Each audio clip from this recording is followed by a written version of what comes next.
bienvenue sur EduLab TV. Aujourd'hui on se retrouve pour une série de tutos sur comment réaliser une capsule vidéo pédagogique avec iMovie.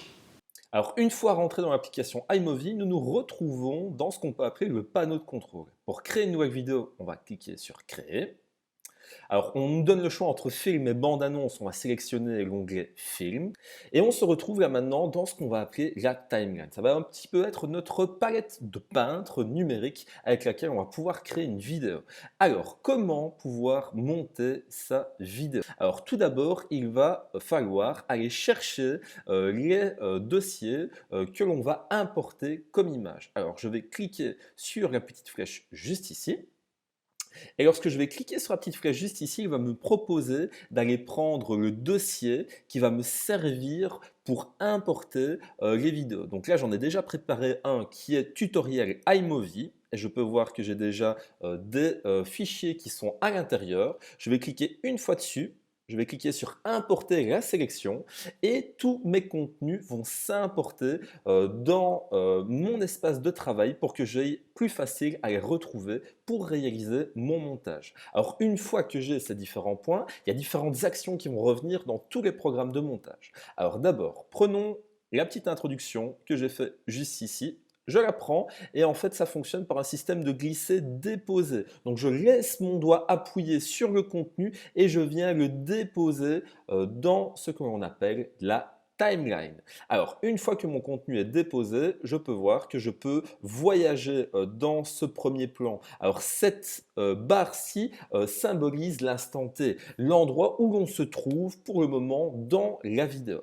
Alors, pour pouvoir construire notre capsule vidéo pédagogique, je vais mettre cette barre juste à la fin du premier plan et je vais venir y insérer les autres contenus que je veux pour pouvoir en faire une vidéo suivie. Et donc là, on peut voir qu'entre le plan 1 et le plan 2, je passe d'un à l'autre. Alors là, pour le moment, c'est assez brut. Si je veux, par exemple, découper un plan pour le réduire, j'ai deux possibilités.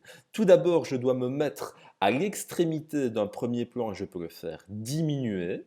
Alors, je peux effectivement faire ceci à la fin du plan également. Mais si, par contre, ce que je veux supprimer se trouve en plein milieu d'un plan, je vais devoir effectuer cette action. Donc, je vais venir avec mon curseur à l'intérieur, je vais faire ce qu'on peut appeler un clic droit sur Mac, et là, je vais avoir scindé le plan.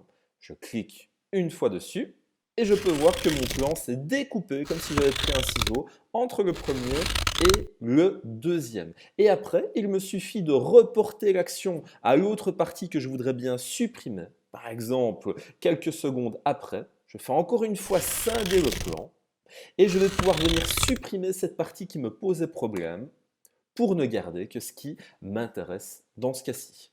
Alors, autre action très importante lorsqu'on utilise un programme de montage. Une fois qu'on a compris la première étape qui est l'importation et qu'on maîtrise l'étape de la découpe, il va falloir associer ces différents plans d'une manière plus ou moins originale. Alors, pour mettre ces différents plans en ordre, on a ce qu'on appelle les transitions, juste ici au-dessus de notre espace de travail. Alors, je vais cliquer une fois dessus.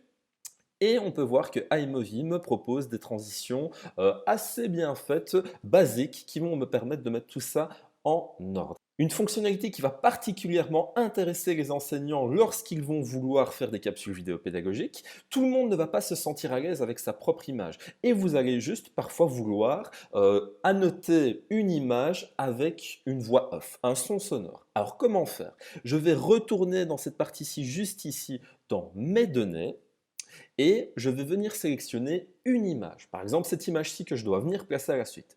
Je fais encore une fois glisser, déposer. Et lorsque mon image est bien insérée, je peux voir ici qu'elle s'est mise à la suite de l'autre plan. Comment faire pour mettre une voix off?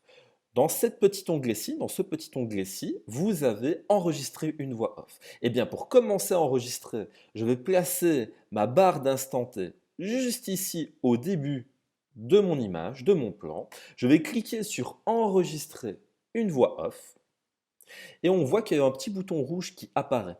Alors, dès que je vais cliquer sur enregistrer, lancer l'enregistrement, ma voix va s'enregistrer grâce à mon micro à travers et sur l'image. Donc là, je vais cliquer sur enregistrement.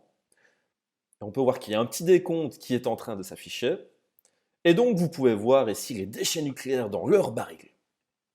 Je clique encore une fois sur le bouton pour stopper l'enregistrement. Et là, on peut voir que juste en dessous de mes parties où il y a à la fois les vidéos, mais à la fois mes images, il y a une bande supplémentaire qui vient se déposer juste en dessous, qui est la bande sonore. Alors cette capsule vidéo va pouvoir également être améliorée. Je vais revenir tout au début de celle-ci. Vous avez la possibilité dans iMovie d'intégrer directement des titres et des annotations. Si je sélectionne une de ces possibilités de titres, et on peut voir que iMovie me donne différents thèmes qui sont plus ou moins originaux, ça ce sera à vous de choisir. Alors je vais encore effectuer le dépôt de cette information de la même manière en glisser, déposer.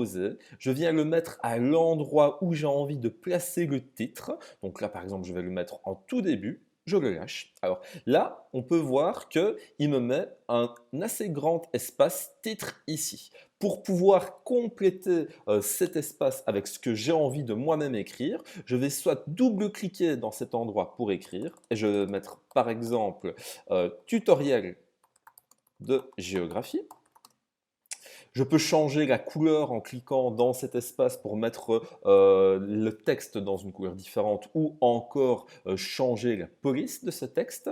Alors si je veux également faire changer mon écriture, la deuxième possibilité que j'ai est de double-cliquer directement dans cette petite vignette qui s'est déposée au-dessus de mon premier plan. Autre point basique qui va donner beaucoup d'originalité à votre vidéo, c'est l'insertion d'une piste audio comme une musique. Alors, vous avez deux possibilités pour intégrer une piste audio. Tout d'abord, en cliquant sur cette partie-ci, audio.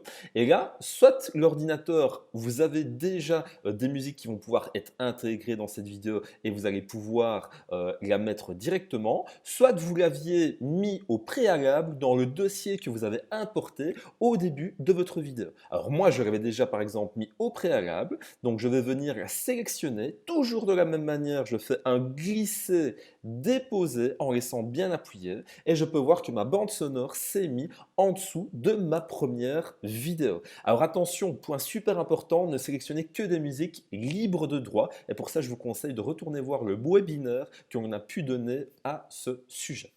Une fois que ma vidéo est terminée, alors pour exporter, ça se situe tout en haut à droite de notre fenêtre et lorsque j'ai cliqué sur ce bouton, il me donne différentes possibilités. Pour avoir le fichier sur votre ordinateur, cliquez directement sur Fichier, mais vous avez également la possibilité de le déposer sur différentes plateformes et réseaux.